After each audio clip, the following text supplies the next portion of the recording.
If I were trying to tell somebody about Chopin's piano, somebody who didn't know anything at all about classical music or theatre, I would start with the instrument itself and explain something about that. And just briefly, that is, Chopin was in Mallorca and was meant to have a piano arrive before his arrival. It never turned up, and so he hired a local one.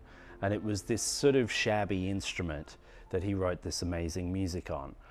And so we tell the story of the writing of Chopin's 24 preludes on this shabby instrument, and he creates this incredible music.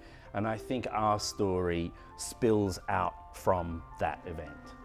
The funny thing about trying to explain to someone who thinks that they don't know anything about classical music is that they do know already a lot about Chopin. You know, they will know his music. They'll know some of the waltzes. They'll know the mazurkas.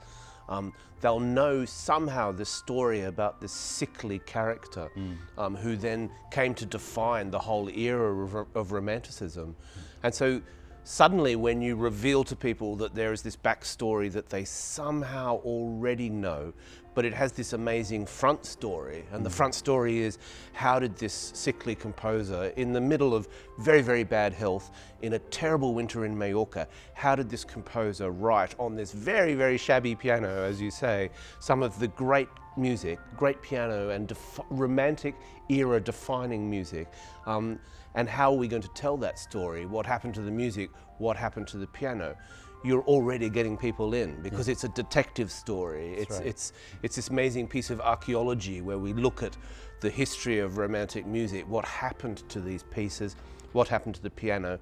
And then of course later in the story, when someone acquires the piano and it becomes this focus, this amazing goal for Nazi ideology because of what the piano stands for, you're telling people that this is an amazing theatrical experience that completely transforms the individual pieces of music that are featured into this really great narrative tale.